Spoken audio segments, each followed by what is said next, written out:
Muy bien, vamos a abrir nuestras Biblias en el libro de Lucas, en el Evangelio de Lucas, capítulo 1.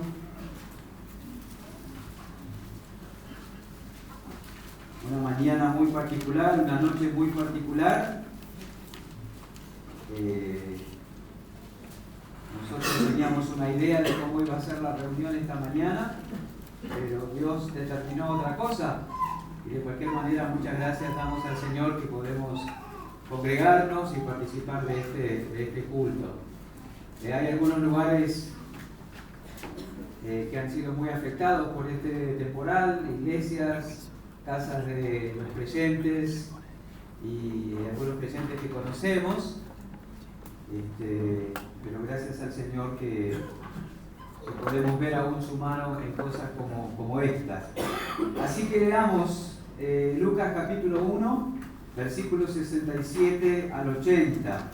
Damos la bienvenida. Aquí Juan Carlos, presentanos a quien viene contigo. Oscar, un vecino del fondo de mi casa. Bienvenido, Oscar. Un gusto que estés con nosotros. 35, 40 años. ¿Tiene él o hace que son No, cosas? no. Está bien. Bienvenido, Oscar. Un gusto que estés con nosotros. Gracias. Muy bien. Lucas capítulo 1, versículos 67 al 80. Y Zacarías su padre, dice la palabra de Dios, fue lleno del Espíritu Santo y profetizó diciendo: Bendito el Señor Dios de Israel, que ha visitado y redimido a su pueblo y nos levantó un poderoso Salvador en la casa de David su siervo, como habló por boca de sus santos profetas que fueron desde el principio, salvación de nuestros enemigos y de la mano de todos los que nos aborrecieron, para hacer misericordia con nuestros padres y acordarse de su santo pacto, del juramento que hizo Abraham nuestro padre, que nos había de conceder, que librados de nuestros enemigos, sin temor le serviríamos en santidad y justicia delante de él todos nuestros días. Y tú, niño, profeta del Altísimo, serás llamado, porque irás delante de la presencia del Señor para preparar sus caminos, para dar conocimiento de salvación a su pueblo, para perdón de sus pecados, por la entrañable misericordia de nuestro Dios, con que nos visitó desde lo alto la aurora, para dar luz a los que habitan en tinieblas y en sombra de muerte, para encaminar nuestros pies por camino de paz. Y el niño crecía y se fortalecía en espíritu, y estuvo en lugares desiertos hasta el día de su manifestación a Israel. Oremos. Muchas gracias, Padre, por el lugar que nos has provisto para congregarnos. Muchas gracias por la oportunidad de volver a hacerlo esta mañana. Muchas gracias por el privilegio de cantar. Gracias porque ha llegado a nosotros la noticia del nacimiento de tu Hijo, la noticia de la entrada de la bendita segunda persona de la Trinidad a la tierra como un bebé, como un humano, tomando sobre sí nuestra propia naturaleza para ser en todo semejante a nosotros, cargar con nuestros pecados y ofrecer su vida santa, su sangre preciosa, en lugar de la nuestra un día sobre la cruz. Pero gracias porque no quedó en la sepultura, también resucitó al tercer día para nuestra justificación, volvió al cielo, prepara un lugar para nosotros, está con nosotros momento tras momento, vive en nosotros por su Espíritu, está en medio nuestro cuando nos congregamos y vendrá para llevarnos consigo. Gracias por nuestro precioso Salvador. Ahora rogamos que nos aquietes, que nos permitas escuchar con atención, recibir tu palabra con un espíritu enseñable y humilde delante de ti. En el precioso nombre de Jesús. Amén. Pueden tomar asiento. Muchas gracias. El relato del nacimiento del Señor Jesús es bien conocido por la mayoría de nosotros, ¿verdad? Conocemos todos los eventos, aquellas cosas que forman parte de esa historia, de ese relato. Sabemos de la Virgen, sabemos de los ángeles, sabemos de los pastores, sabemos del censo, sabemos del pesebre. Conocemos al dedillo prácticamente todos los detalles que tienen que ver con el relato del nacimiento del Señor Jesucristo. Pero hay otras cosas más que también forman parte del relato, del evento, del suceso del nacimiento del Señor Jesucristo. Por ejemplo, himnos, ¿verdad? Se recogen en medio de la historia de la Navidad dos preciosos himnos. Uno de esos himnos es conocido con el nombre latino del Magnificat, que es lo que María cantó cuando ella visitó a Elizabeth, su prima, sabiendo que ella también había de tener un hijo, por cuanto no había nada imposible para Dios. Y también tenemos el Benedictus, que se llama, y es este canto que tenemos aquí, que pronunció Zacarías, ¿verdad?, el padre de Juan, el primo del Señor Jesucristo. Y también hay ancianos relacionados con la historia del nacimiento de Cristo. Ancianos no como un oficio en la iglesia, sino personas ancianas, personas de edad. Una de esas personas justamente es Zacarías, un anciano que oficiaba como sacerdote, y también Simeón, del cual también, valga la repetición, habla la Escritura en relación con el nacimiento del Señor Jesucristo.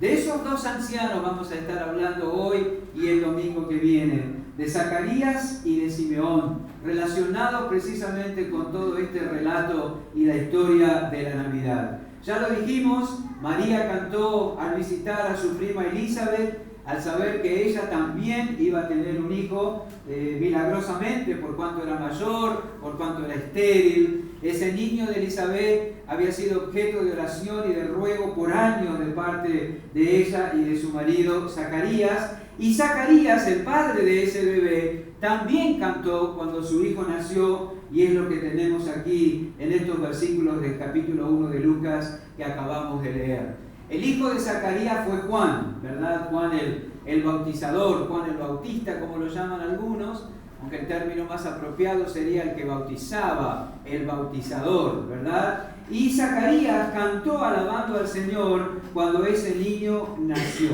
¿Recuerdan los sucesos relacionados con esto? Mientras Zacarías oficiaba en el templo como sacerdote en una ocasión especial, el ángel Gabriel se le apareció y le anunció que sus oraciones y las de su esposa habían sido oídas y que ellos iban a tener un hijo, ¿verdad? Un hijo muy especial. Y aquel anuncio le pareció imposible a Zacarías, ¿verdad? Haber orado tanto tiempo, haber insistido delante del Señor por un deseo del corazón, y cuando la respuesta llegó, no la creyó. Cuando la respuesta llegó, le costó creerla. ¿Recuerdan en Hechos cuando Pedro golpeaba la puerta y salió Rode, volvió a donde la iglesia estaba orando? ¡Es Pedro! No, es un fantasma, está loca. Estaban orando por él, pero no creyeron cuando el Señor obró, ¿verdad?, a favor de Pedro y respondió a la oración. Aquí es igual. Zacarías había orado por este hijo, había rogado con Elizabeth por años, seguramente en esta ocasión particular, cuando él tuvo el privilegio de ofrecer el incienso, aquello también debe haber sido objeto de su oración en ese servicio. Y el ángel le dijo: tu oración ha sido oída y tu mujer Elizabeth va a tener un hijo y le llamarás por nombre Juan. Y no lo creyó. Y la Biblia nos dice que como motivo de esa incredulidad, él quedó mudo. El ángel le anunció que no podría hablar hasta que su hijo naciera, así que tuvo 9 meses sin poder hablar. ¿Se imaginan, esposas, tener a su marido 9 meses callado? No digan nada. Pero Zacarías estuvo 9 meses sin poder hablar. Y cuando ese niño nació, le fue devuelta a Zacarías la capacidad de hablar y estalló en este himno de alabanza y de gratitud al Señor que se recoge aquí en el Evangelio de Lucas. Dios le había bendecido con un hijo, y ese hijo sería el anunciado precursor del Mesías que nacería poco tiempo después. Nosotros podemos analizar las palabras de este cántico y conocer mucho de la vida espiritual y del corazón de Zacarías, y eso vamos a mirar esta mañana. ¿Qué revela del corazón de Zacarías, de su vida espiritual, de su conocimiento de Dios, de su fe, las palabras que él pronunció en alabanza al Señor por este hijo que él les había provisto? En primer lugar, las palabras del himno de Zacarías, en las palabras de este himno que Zacarías cantó en la presencia de Dios, queda evidente la gratitud de Zacarías por la venida del Mesías. Es la primera cosa que queda evidente. Está agradecido por la venida del Salvador. Está agradecido por la venida de aquel que había sido anunciado, anticipado y esperado por siglos. Y fíjense cómo abre él ese cántico. Dice el versículo 68, bendito el Señor Dios de Israel. Esas fueron las primeras palabras que él expresó al abrir su boca, ¿verdad? Al pronunciar su gratitud delante del Señor. Es la primera expresión. Bendito el Señor Dios de Israel. Esa misma expresión utilizaron Pablo y Pedro al abrir algunas de sus cartas. Por ejemplo, en 2 Corintios, el apóstol Pablo empieza diciendo: bendito el Dios y Padre de nuestro Señor Jesucristo. En Efesios capítulo 1, el apóstol abre esa carta diciendo: bendito el Dios y Padre de nuestro Señor Jesucristo.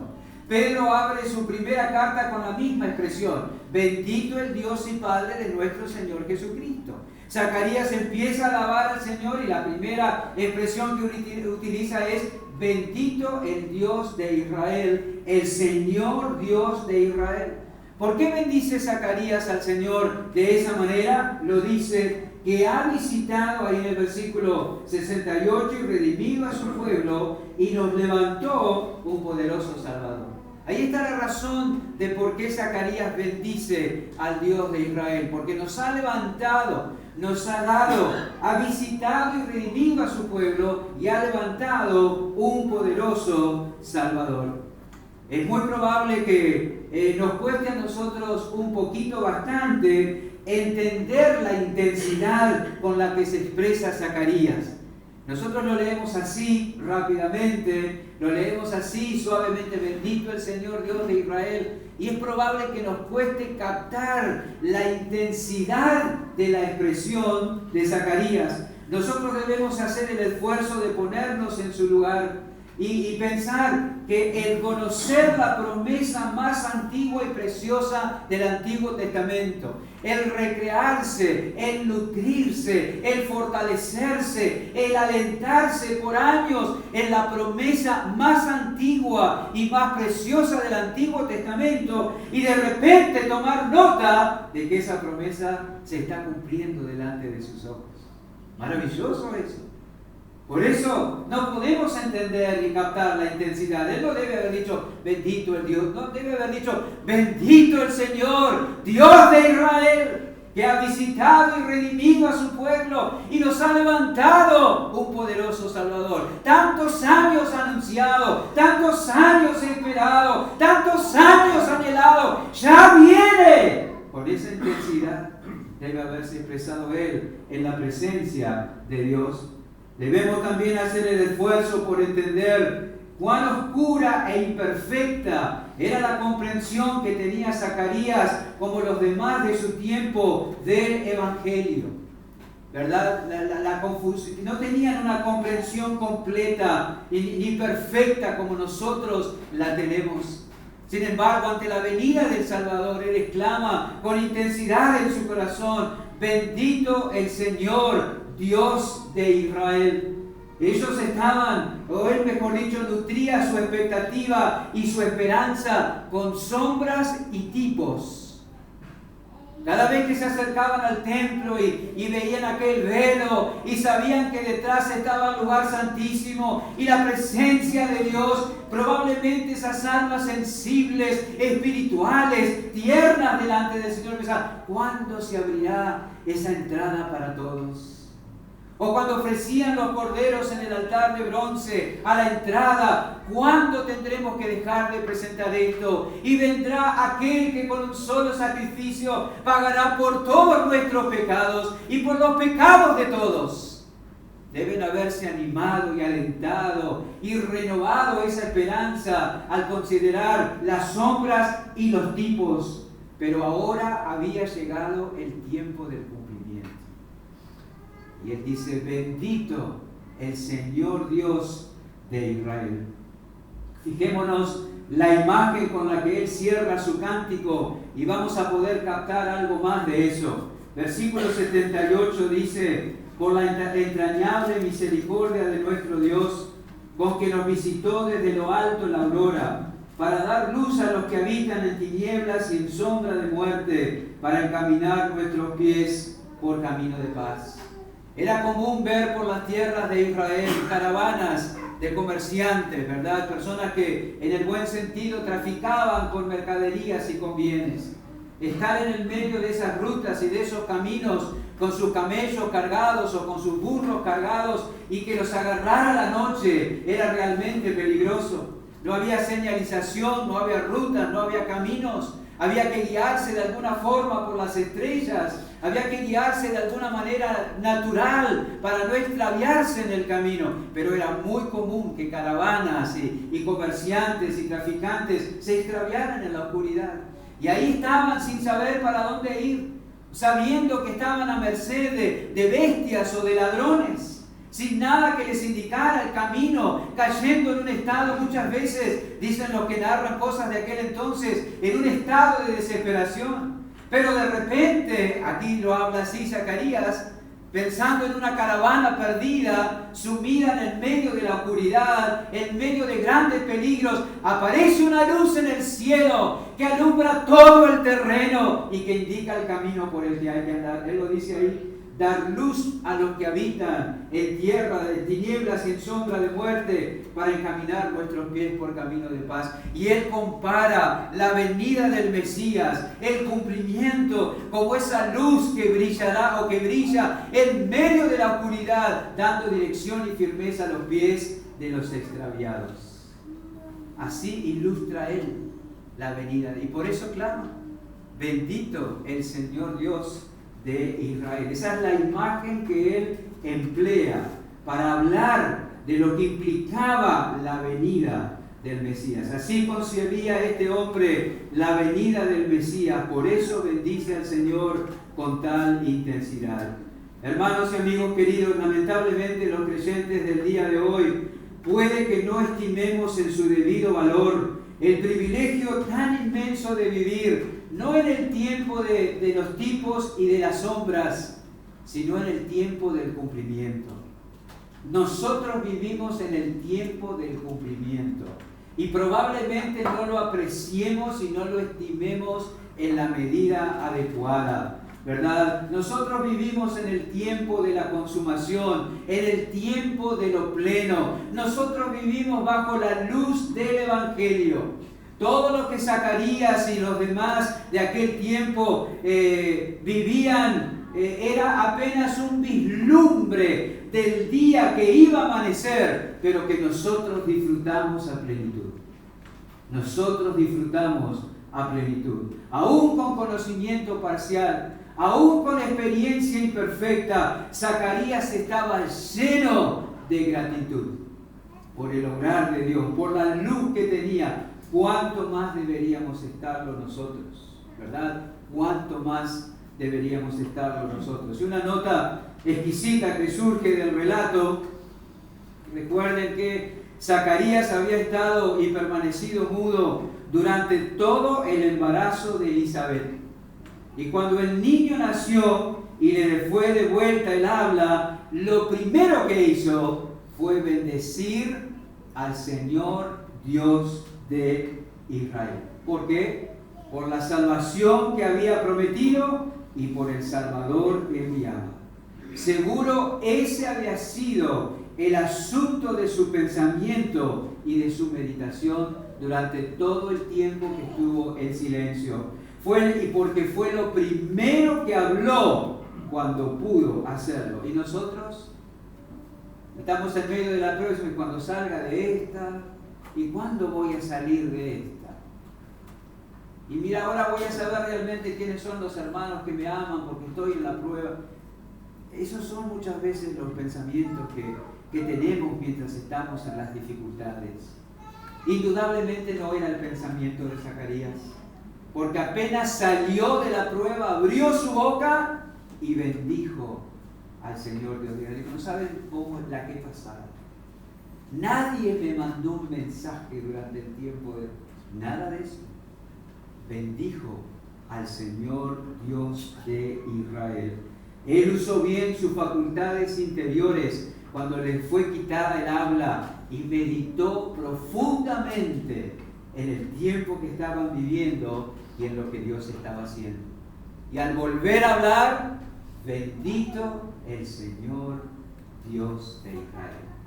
En segundo lugar, en las palabras del himno que Zacarías expresó al nacer su hijo, queda evidente cuánta confianza tenía Zacarías en la promesa de Dios. Cuánta confianza. ¿En qué se apoyaba Zacarías? ¿Qué sostenía la fe de Zacarías durante toda su vida? Las promesas de Dios. Las promesas de Dios habían nutrido y sostenido su fe durante toda su vida. Fijémonos, hermanos, que él habla de los hechos poderosos de salvación de Dios como consumados. Él habla, por favor, apaguen el celular. Él habla en pasado. Dice el versículo 68 y 69. Ha visitado, ha redimido, nos levantó. No dice visitará, no dice redimirá, no dice nos levantará. Él habla de los hechos poderosos de salvación de parte de Dios como hechos consumados, ¿verdad? Porque él estaba apoyado, estaba seguro, estaba totalmente confiado en lo que Dios había dicho. Su confianza en el Dios que prometió era absoluta y habla de lo prometido como ejecutado. Y estaba seguro que así sería, porque Dios lo había hablado por medio de los profetas. Dice el versículo 70, como habló por boca de sus santos profetas que fueron desde el principio. Él estaba seguro. Dios lo había prometido, Dios lo había anunciado, aquello sería así. Y eso sostuvo y nutrió la fe de Zacarías durante toda su vida. Ha visitado, ha redimido, nos levantó, como lo habló por medio de sus profetas. Como ya dijimos, es claro que la fe de Zacarías, así como la fe de María y como veremos la fe de Simeón, se alimentaba de las promesas de Dios. Hermanos, la exigencia sobre la fe de ellos era mucho mayor que la exigencia que hay sobre nuestra fe, porque ellos solamente tenían las promesas. Nosotros tenemos los hechos consumados y atestiguados. Es más fácil para nosotros creer que para ellos. Ellos solamente tenían las promesas. Nosotros tenemos los hechos realizados. Nosotros conocemos de los grandes hechos del Evangelio desde la realización. Y cuando hablamos de los grandes hechos del Evangelio, hablamos de la muerte, de la sepultura y de la resurrección del Señor Jesucristo. Ellos esperaban esas cosas. Nosotros sabemos que esas cosas ya han acontecido. Ellos anticipaban esas cosas y el único sustento de su esperanza era la promesa de Dios. ¿Qué oían ellos cuando oían a Dios? Esto pasará. ¿Qué oímos nosotros cuando oímos a Dios? Esto ya pasó. Y se levantan cientos de voces de testigos para decirnos que es verdad que ya pasó.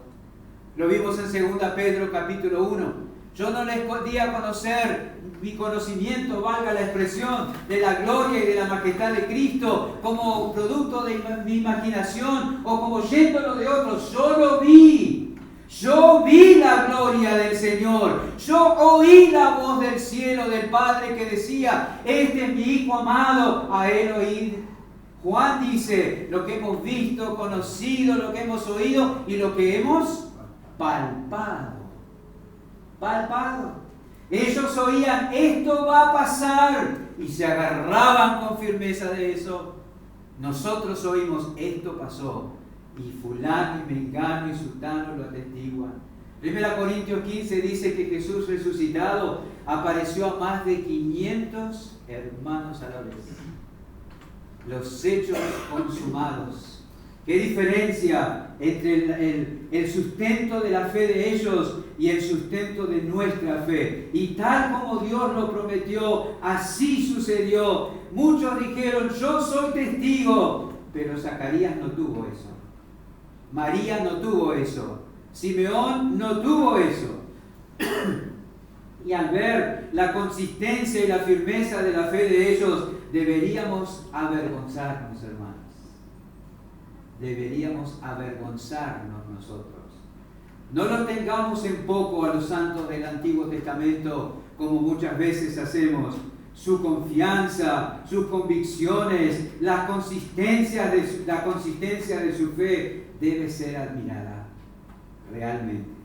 Aprendamos a confiar en las promesas y apreciar, aferrarnos a ellas como lo hizo Zacarías. No dudemos, toda promesa dada por Dios respecto al hoy y al mañana serán cumplidas con la misma fidelidad con las que fueron cumplidas las promesas de ayer. La misma certeza. Esto es lo que nos hará firmes. Eso es lo que nos dará estabilidad para la vida espiritual. Hebreos capítulo 10, no lo busquen porque vamos a buscar otros textos en un momento, pero Hebreos capítulo 10 dice: mantengamos firmes sin fluctuar la profesión de nuestra esperanza, porque fiel es el que prometió.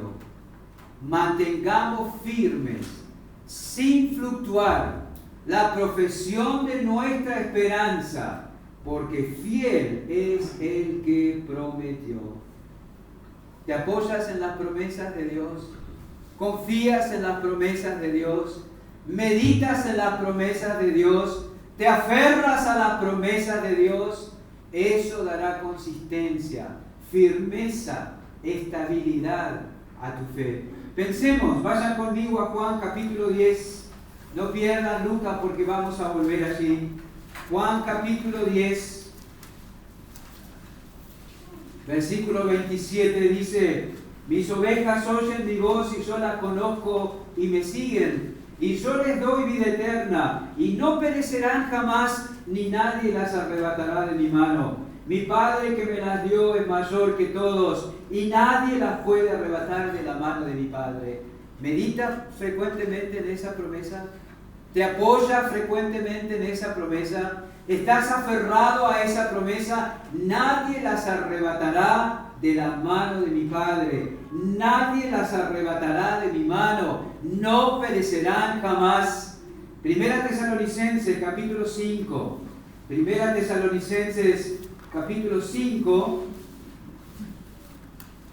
Leemos allí en el cierre de la carta del apóstol Pablo, la primera carta de los Tesalonicenses, versículo 23. Y el mismo Dios de paz os santifique por completo, y todo vuestro ser, espíritu, alma y cuerpo, sea guardado irreprensible para la venida de nuestro Señor Jesucristo. Fiel es el que os llama, el cual también lo hará. ¿Estás aferrado a esa promesa? Él te guardará irreprensible, guardará todo tu ser.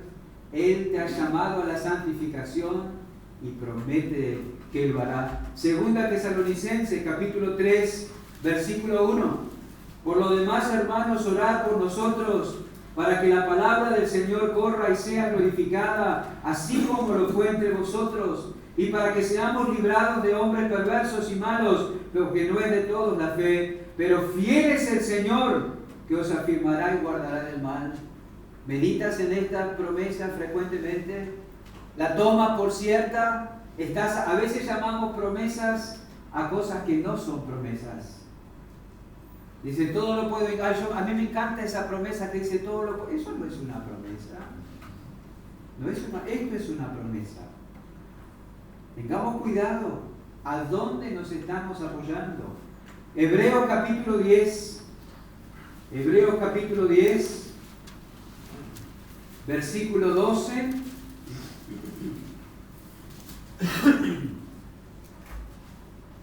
Pero Cristo, habiendo ofrecido una vez para siempre un solo sacrificio por los pecados, se ha sentado a la diestra de Dios, de ahí en adelante esperando hasta que sus enemigos sean puestos por estrado de sus pies, porque con una sola ofrenda hizo perfectos para siempre a los santificados. Nos atestigua lo mismo el Espíritu Santo, porque después de haber dicho, este es el pacto que haré con ellos después de aquellos días, dice el Señor, Pondré mis leyes en sus corazones, en sus mentes las escribiré, añade, nunca más me acordaré de sus pecados y sus transgresiones. Eso es una promesa.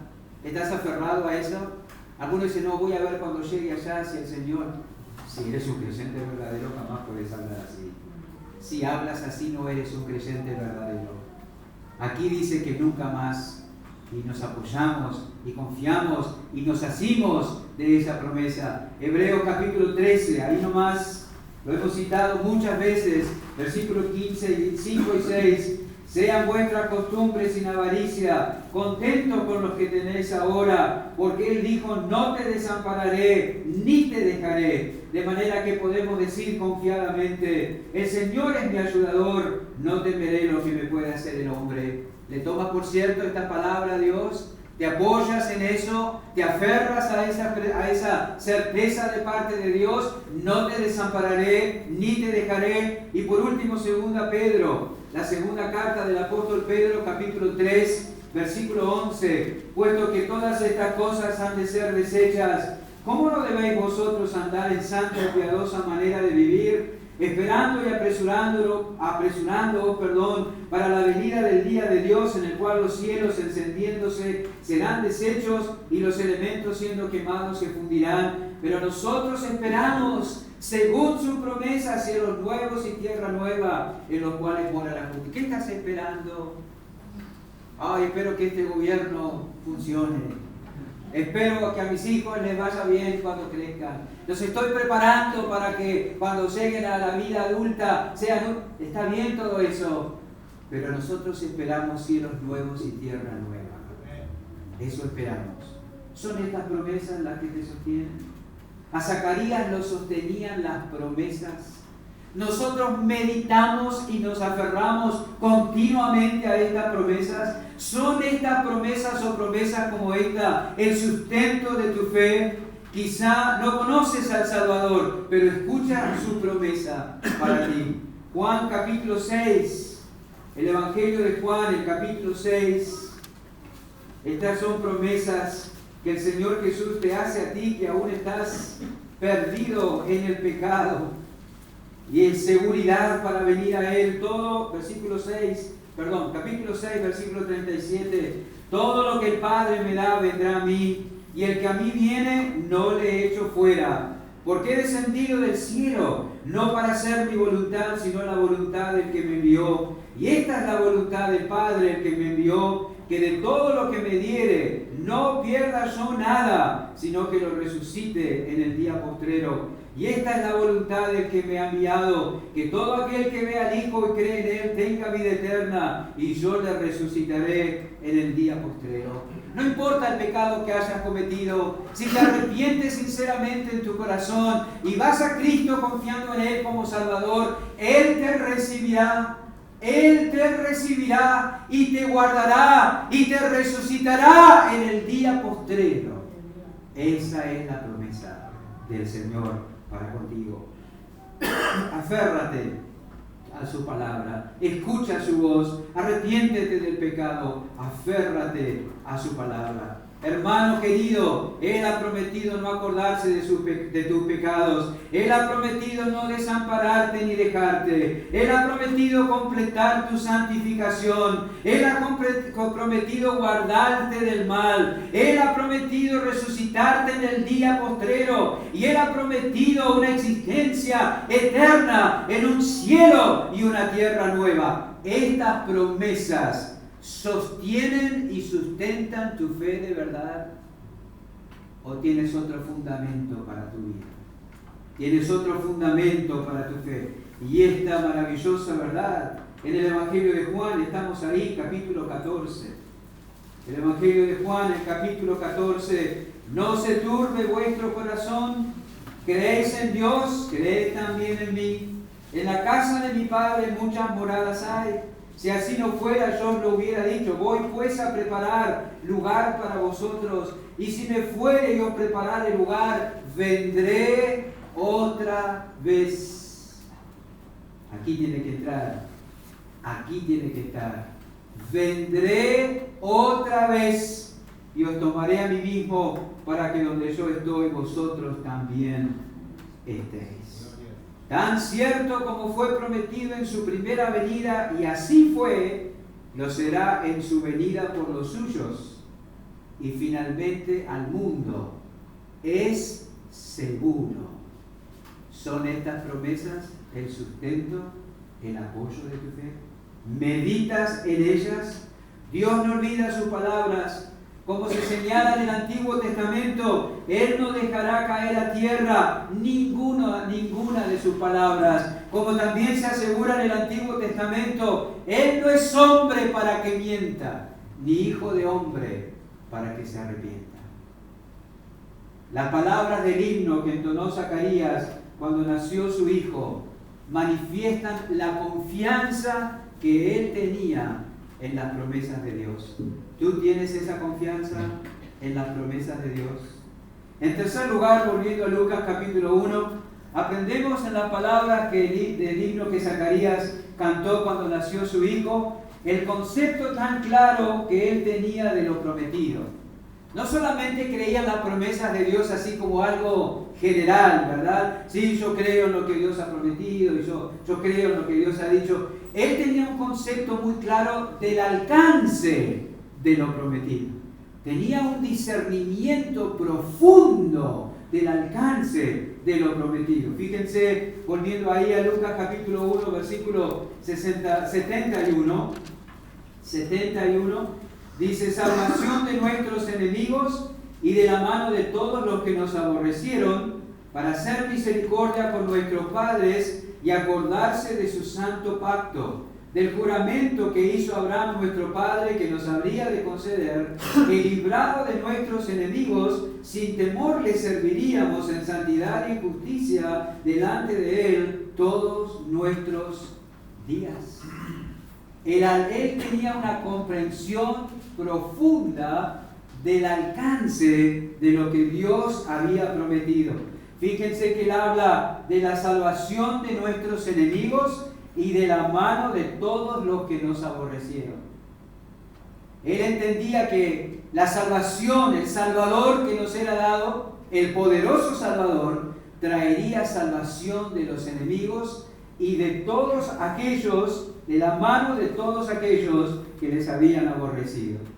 No hay duda, hermanos y amigos, que esta expresión tiene que ver con asuntos terrenales, tiene que ver con asuntos temporales. Este aspecto de lo prometido tiene que ver con el fin del dominio gentil sobre el pueblo de Dios. Zacarías entendió que este que venía pondría fin al dominio gentil. Él habla aquí en términos de reinos del mundo. Piensen conmigo. Probablemente Zacarías meditó durante su tiempo de silencio en el sueño de Nabucodonosor y en la interpretación de Daniel. Los judíos habían estado bajo el dominio de todos los imperios. ¿Recuerdan el sueño de Nabucodonosor? La cabeza, el tronco y los brazos, las piernas y los pies. No se habían salvado de Babilonia. No se habían salvado de los medos y los persas, no se habían salvado de los griegos, no se habían salvado de los romanos, pero en el sueño decía que una piedra venía, golpeaba la estatua, la rompía en 1000 pedazos y aquella piedra se transformaba en un gran monte que llenaba toda la tierra. Y ese reino lo establecería el que venía. Seguramente cuando Él dice librados de nuestros, o salvación de nuestros enemigos y de la mano de todos los que nos aborrecieron, ese rey venía y ese reino se establecería. Él entendió que lo prometido incluía el fin del dominio gentil y el establecimiento del reino del Mesías. Pero no hay duda que la consideración de Zacarías iba un poquito más allá, porque miren lo que dice en versículo 74: librados de nuestros enemigos, sin temor les serviríamos en santidad y en justicia delante de Él todos nuestros días. No solamente habló de un reino terrenal, Él también habló del establecimiento de un reino espiritual. Él habla aquí de una realidad espiritual, de un reino establecido en el corazón. En un rey que estableciéndose en el corazón nos haría capaces de servir al Señor en santidad y en justicia. Él alcanzó a ver eso, alcanzó a comprenderlo. Ese reino estaba próximo. Él tenía una visión profunda en cuanto al alcance de lo prometido. Seguro Zacarías había aprendido mucho sobre su propio corazón durante aquel tiempo en que estuvo mudo, ¿verdad? Yo pienso que sí. Debe haber pensado muchas veces, ¿cómo fui capaz de dudar de la palabra de mi Dios fiel? ¿Cómo fui capaz de poner en duda la veracidad del mensaje y de la seguridad que Dios me trajo por medio del ángel? ¿Cómo fui capaz? ¿Por qué respondí de esa forma ante la seguridad del anuncio? ¿Cómo y cuándo podré ser librado de un corazón así? ¿Cuándo voy a dejar de llevar esta carga de este mal que está en mi interior, tan pesada? Es probable que él haya pensado así. Pablo lo puso en otras palabras, ¿no? Miserable de mí, ¿quién me librará de este cuerpo de muerte? La respuesta viene enseguida. Gracias sean dadas a Dios por Jesucristo nuestro Señor. Él dice, va a llegar el día en que en santidad y en justicia voy a poder servir a mi Dios, porque viene lo prometido, y lo prometido implica eso, el establecimiento de un reino celestial en mi corazón. Él aprendió que la salvación incluía la posibilidad cierta de servir a Dios en santidad y en justicia, concepto que habla de realidades espirituales. Por supuesto que para servir a Dios en santidad y en justicia necesitamos ser librados de la esclavitud del pecado. No hay duda, hermanos, que el pecador necesita una doble liberación. Una doble liberación. En primer lugar, necesitamos ser librados de la condena de nuestra culpa. Una cuestión que tiene que ver con nuestra posición delante de Dios. Vivir bajo la conciencia del desagrado de Dios es terrible. Nosotros anhelamos que nuestros queridos que aún no conocen al Señor, Dios les dé esa conciencia de su desagrado para con ellos. Es una gran bendición cuando al pecador perdido se le concede tener conciencia del desagrado de Dios sobre él. Es una preciosa bendición. Cristo fue dado para librarnos de la culpa del pecado, de la condenación que trae el pecado. Cuando tú te veas así, cuando tú entiendas el desagrado de Dios, que la ira de Dios está sobre ti, y te preguntes, ¿y hacia dónde puedo correr?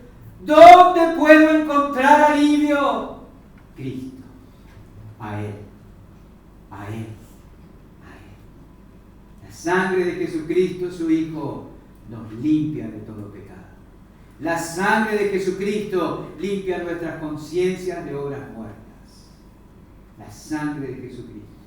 Necesitamos esa liberación. Cristo fue dado para limpiarnos del pecado y para llevarnos a Dios. El pecado te aleja de Dios, pero Cristo vino para acercarte a Dios, limpiando tu culpa delante de Dios. Y por otro lado, necesitamos ser librados de la esclavitud del mal, porque ¿de qué vale no tener culpa, ser librado de la condenación si se pudiera, pero todavía tener que seguir sirviendo al pecado? Sin embargo, Zacarías dice que librados de nuestros enemigos, sin temor les serviríamos en santidad y en justicia delante de Él todos nuestros días. Acá habla de otra cosa, de otra realidad. Necesitamos ser librados de la esclavitud del mal, mientras el pecado siga ejerciendo su poder y autoridad sobre nosotros y nosotros respondiendo a su poder y a su pretendida autoridad, no hay esperanza. Pero déjeme decirle que en Cristo nosotros morimos al pecado y ahora somos libres de su control. Cuando Cristo murió, murió por tu pecado, pagó por tu culpa, pero Él no mató tu pecado. Cuando Él murió, Él te mató a ti con Él.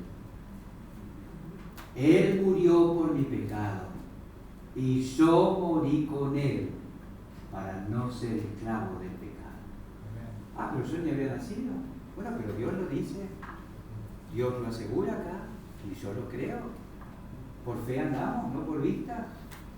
Tenemos que entender que hemos muerto al pecado, tenemos que vernos como muertos al pecado, tenemos que entregar nuestros miembros para ser siervos de la justicia.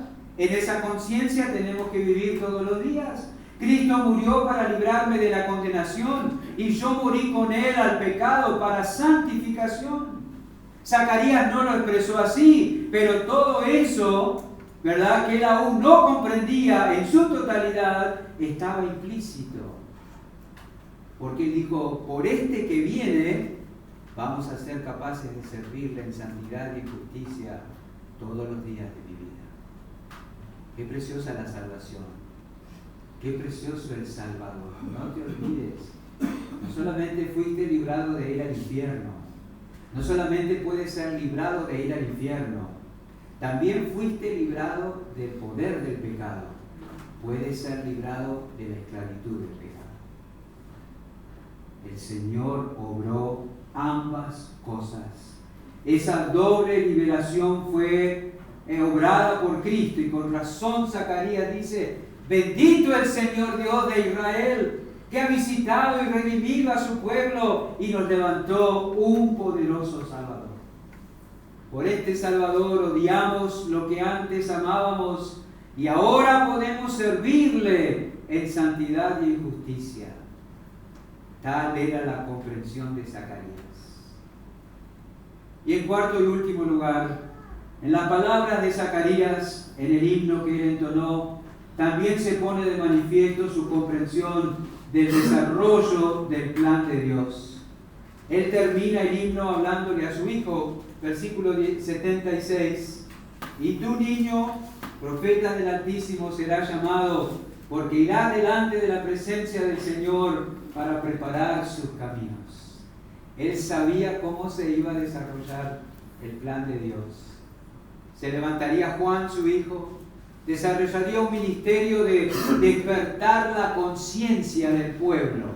Y luego que la conciencia estuviera activada, él diría: he ahí el Cordero de Dios que quita el pecado del mundo. El pueblo tenía que ser primero convencido de su pecado, para luego saberse bendecido con la provisión del Salvador.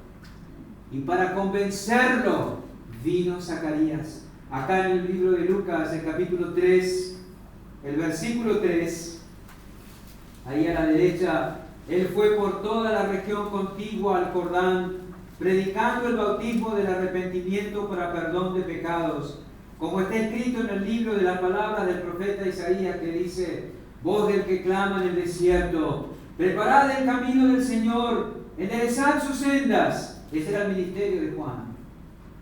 Ya venía, Zacarías lo entendió. Después de él, el Mesías. Todo valle se rellenará y se bajará todo monte y collado. Los caminos torcidos serán enderezados, los caminos ásperos allanados. Verá toda carne la salvación de Dios. Y decía a las multitudes que salían para ser bautizadas por él: ¡oh, generación de víboras! ¿Quién os enseñó a huir de la ira venidera?